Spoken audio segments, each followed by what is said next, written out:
사울이 왕이 된 지 어느덧 2년이라는 시간이 흘렀습니다.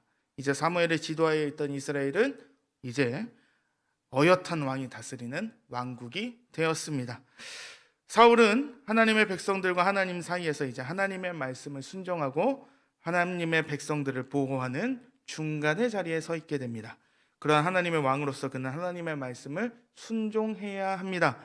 왕이라고 모든 것을 자기 마음대로 정하고 살아가는 것이 아닙니다. 그에게 있어서 그의 인생에서 가장 큰 기준은, 유일한 기준은 자신의 기호나 자신의 원하는 것이 아니라 하나님의 말씀이라는 것입니다. 오늘은 그러한 사울의 시세에서 이전에 이렇게 겸손하고 하나님의 백성들의 원함을 이루었던 영웅과도 같았던 외모의 이 왕이 이 앞에 있는 문제를 어떻게 해결하는지를 살펴볼 수 있는 본문입니다. 오늘의 이야기는 하나의 실패담으로 끝나는 이야기가 아닙니다.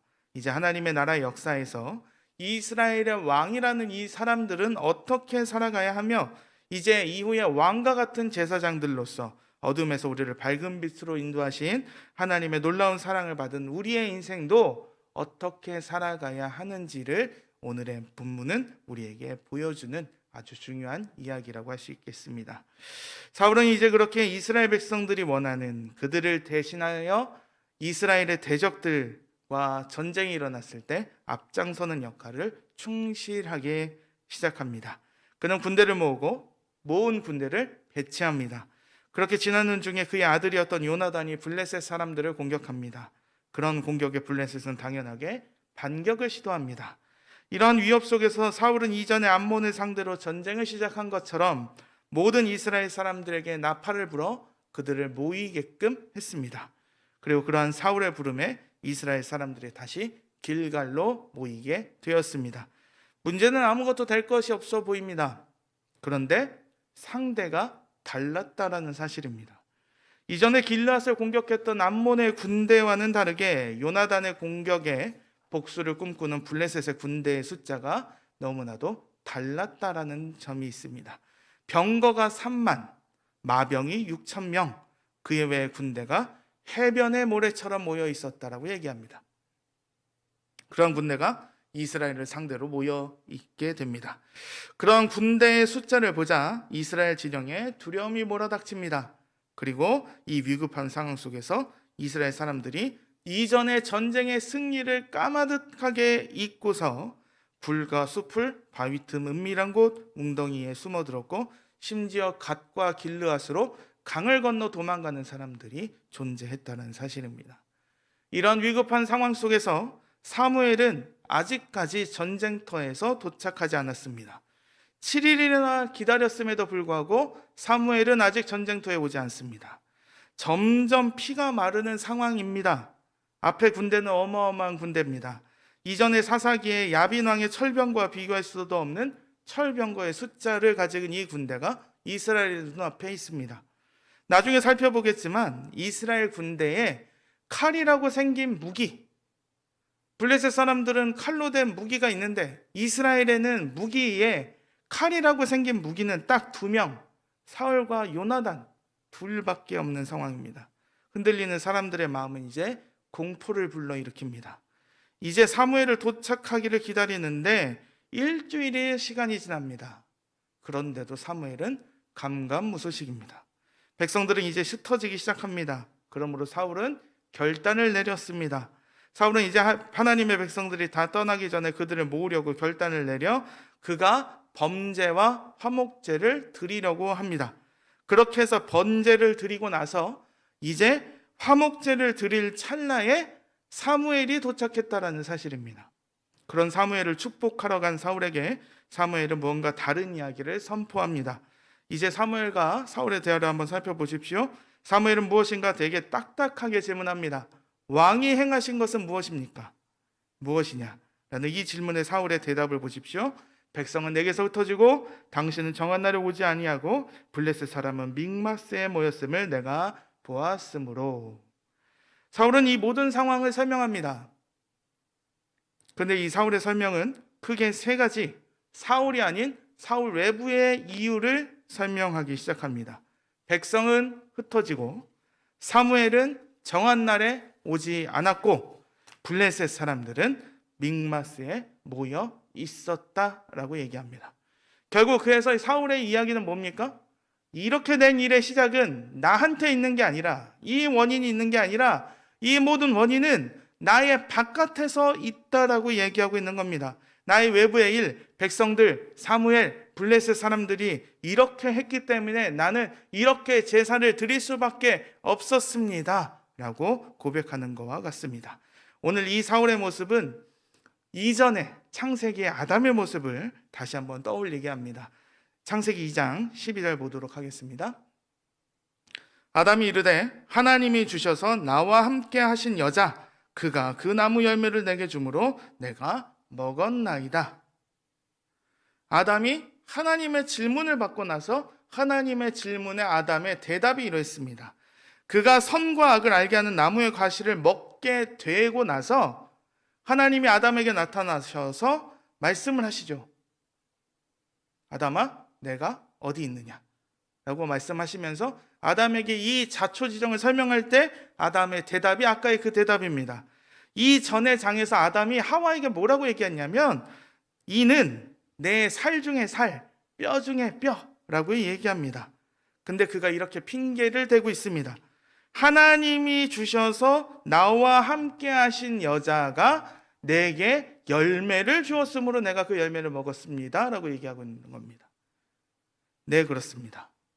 죄인이었던 아담이 뭐라고 얘기하냐면 하나님이 내게 주신 그 여자가 나에게 열매를 주었기 때문에 내가 열매를 먹었다라는 겁니다. 하나님이 주신 여자입니다. 이 일의 원인이. 생각해 보십시오. 크게 두 가지를 얘기하고 있습니다. 첫 번째 뭘까요? 먼저는 하나님이 내게 주신 그 여자가 나에게 열매를 줘서 내가 열매를 먹었습니다. 이 일의 크게 원인은 두 가지라고 말씀드렸죠. 첫 번째는 하와고 두 번째는 하나님인 거죠. 하나님이 내게 주신 그 여자가 나한테 줬다니까요 라고 얘기하고 있는 것과 같습니다.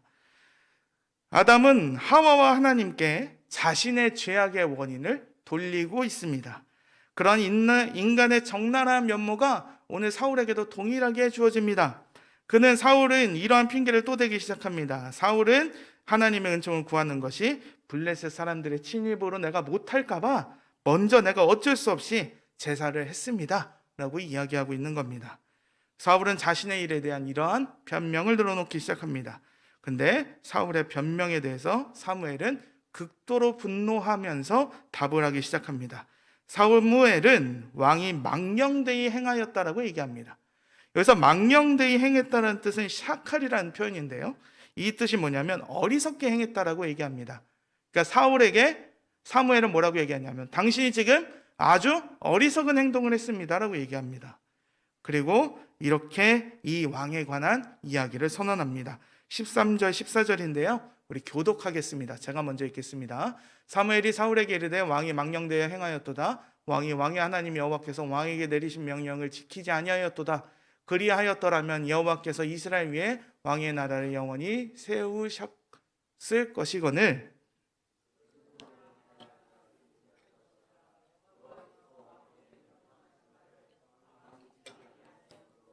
여호와께서 그의 마음에 맞는 사람을 구하여 여호와께서 그를 그의 백성의 지도자로 삼으셨느니라 하고. 아멘. 사실 우리는 신앙생활을 하면서 사울이 참 흔한 말로 욕을 먹고 있는 사울의 이야기를 많이 들어왔습니다. 그래서 사울은 실패했는데 그가 시간을 기다리지 못하고 제사를 드렸다라고 얘기합니다. 근데 어떻게 보면 저는 이 사울의 이야기를 잠깐 살펴보면서 좀 측은한 마음이 들기도 했습니다. 사울에게. 아까 언급처럼 생각해 보십시오. 눈앞의 군대는 말 그대로 최첨단의 기술을 가지고 이스라엘보다 몇 배 많은 사람의 수를 모아 갖고 있습니다. 자신의 군대는 딱 두 자루의 칼만 갖고 있습니다. 자신의 군대에게, 이런 사람들에게 이제 사울에게 들리겠죠? 수군대는 소리가 들립니다. 그리고 이제 사람들이 한 사람, 두 사람 도망가기 시작합니다. 근데 도움이 되어야 할 사무엘은 아직 오지도 않습니다. 그래서 번제와 화목제를 드렸을 뿐입니다. 마치 몰래카메라처럼 사울이 번제를 드리고 나서 이제 화목제를 드리려고 하는 순간 사무엘이 갑자기 등장하기 시작하는 겁니다. 그리고 사무엘은 사울에게 있어서 마치 악담을 퍼부은 듯한 이야기를 합니다. 이제 하나님은 사울에게 영원한 나라를 세우려고 했으나 그 길이 막혀버렸습니다. 사울의 나라의 길이는 길지 않을 것입니다. 오히려 이제 하나님의 마음에 합한 사람을 하나님 나라의 백성들의 지도자로 삼으시기로 작정을 했다라고 선언하십니다. 제사 한번 드렸기 때문입니다. 사울이 그렇게 큰 죄를 지었을까요? 사울은 그렇게 사무엘에게 거의 저주에 가까운 소리를 들을 만한 짓을 했던 사람입니까? 단 제사를 사무엘이 아닌 사울이 드린 것에 대해서 그렇게 혼날 일이었겠느냐 이 말입니다.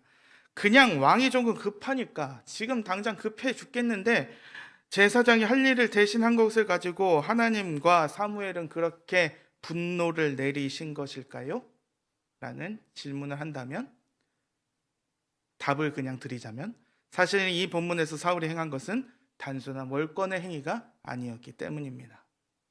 사무엘의 권위를 그냥 사울이 깔아 뭉갰기 때문에 사무엘이 화가 난 것이 아니었다라는 겁니다.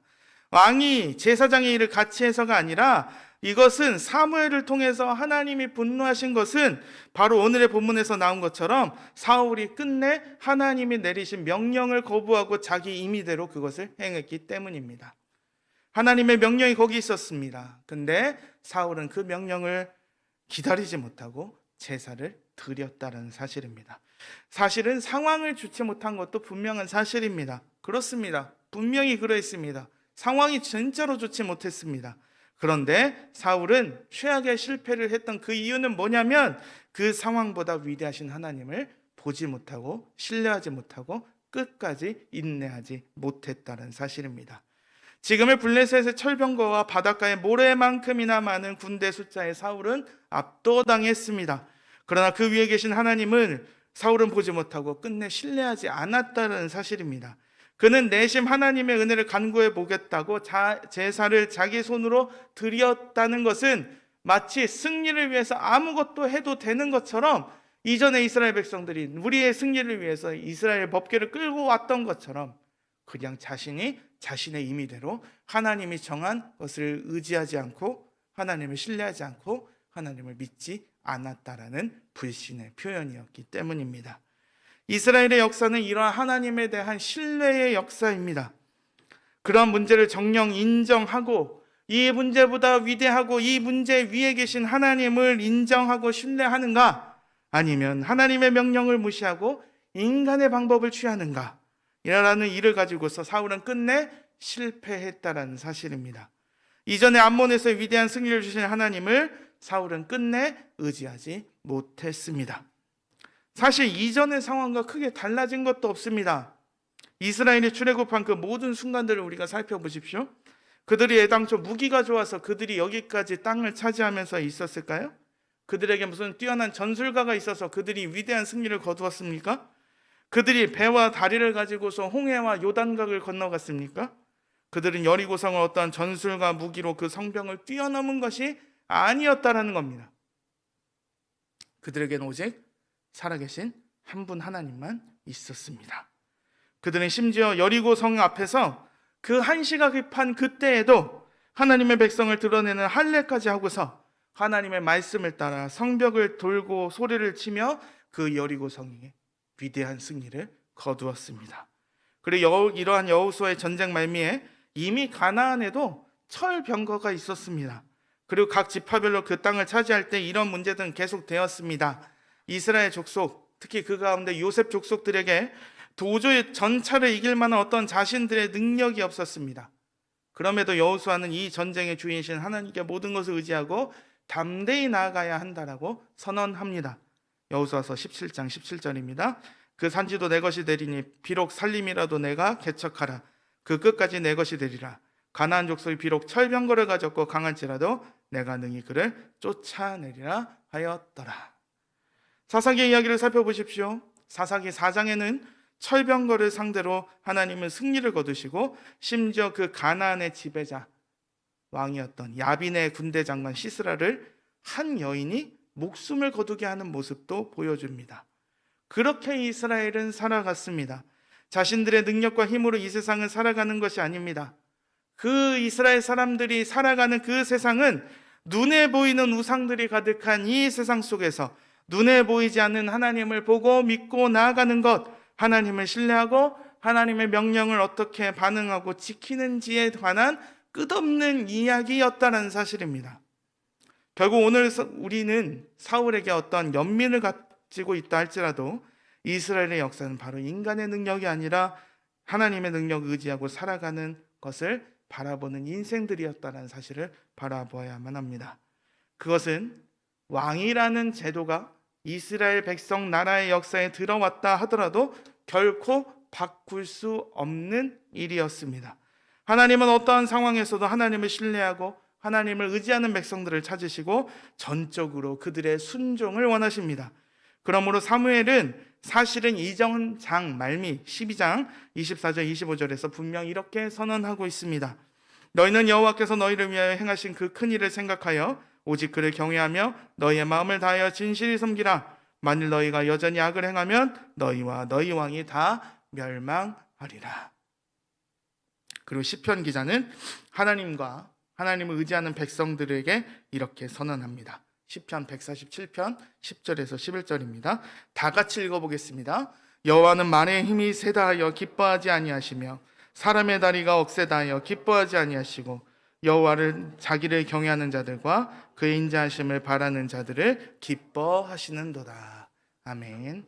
하나님은 말과 사람의 잘난 것을 좋아하는 게 아니라 하나님을 의지하고 하나님의 은혜를 간구하는 자, 하나님의 인자하심을 바라는 자들을 기뻐하시는 분이십니다. 이 모든 상황을 알고 계시고 이루시고 계시는 하나님은 그 모든 상황 속에서 이렇게 하나님을 전적으로 신뢰하는 백성들을 기뻐하십니다. 사울이 그렇게 영웅적인 면모를 가진 왕이었다 하더라도, 이전에 그가 겸손한 사람이었다 하더라도 그는 이제부터 하나님을 완벽하게 신뢰하지 못한 왕으로 이제 그 구렁텅이로 빠져들게 됩니다.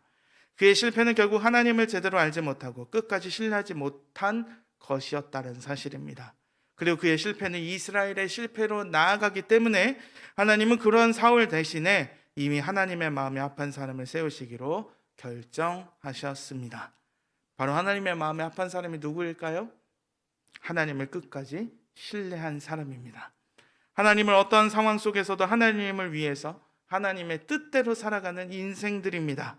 그런 사람을 우리는 오늘 한 명을 보게 되고 그 이야기가 바로 하나님이 택하신 종의 이야기로 우리는 볼 수 있습니다. 선지자 이사야는 이러한 하나님의 종을 이렇게 선언합니다. 이사야서 53장 10에서 11절입니다. 여호와께서 그에게 상을 받게 하시기를 원하사 질고를 당하게 하셨은즉 그의 영혼을 속건제물로 드리기에 이르면 그가 시를 보게 되며 그의 날은 길 것이요 또 그의 손으로 여호와께서 기뻐하신 뜻을 성취하리로다. 그가 자기 영혼에 수고하는 것을 보고 만족하게 여길 것이라. 나의 의로운 종이 자기 지식으로 많은 사람을 의롭게 하며 또 그들의 죄악을 친히 담당하리로다. 아멘. 하나님의 뜻을 그대로 순종한 이 하나님의 종이 그러한 하나님의 일을 끝까지 담당하고 순종했습니다. 겟세마네에서 십자가에서 그의 피와 그의 땀을 흘리시고 그 일의 결과로 우리는 이 은혜를, 가장 큰 은혜를 경험한 사람들입니다. 우리에게 정령 죽기까지 순종하시는 은혜 속에서 살아갈 수 있게 된 것은 바로 이 종이 우리에게 있는 진정한 왕이 되었다라는 사실이고 지금도 그 일을 행하시고 계신다는 것입니다. 그 왕이 끝까지 사랑하는 백성들이 여기에 그리고 각자의 처소의 예배의 자리로 모여 있습니다. 그리고 그 백성들은 지금 자신이 가장 옳다고 여기는 이 포스트 모더니즘 시대에, 수많은 거짓된 자아와 우상들의 시대에 하나님을 정령으로 신뢰하고 끝까지 의지하고 살아가는 자들이며 그렇게 살아가는 사명을 가진 사람들이라는 사실입니다. 아담은 영원히 살아갈 수 있는 에덴의 복을 스스로 거부했습니다. 그리고 그를 닮은 사울은 영원한 자신의 나라를 잃어버렸습니다. 그것은 바로 다른 것이 아니었습니다. 하나님을 정령 신뢰하고 그 말씀대로 하나님을 의지하는 것, 생명을 이루게 하는 하나님의 말씀을 끝까지 순종하고 나아가는 인생이었는지, 그 질문에 어떻게 대답을 했는지를 우리는 볼 수 있습니다. 오늘 우리에게는 최고의 왕이 함께 하십니다. 이 왕은 아담과 사울이 실패한 그 일을 오직 순종하심으로 승리하신 왕입니다. 우리에게 있는 진정한 이 왕은 죽기까지 이 말씀대로 순종하신 하나님의 종, 하나님의 어린 양입니다. 이 세상을 살아갈 수 있는 힘과 능력이 바로 여기에 있습니다.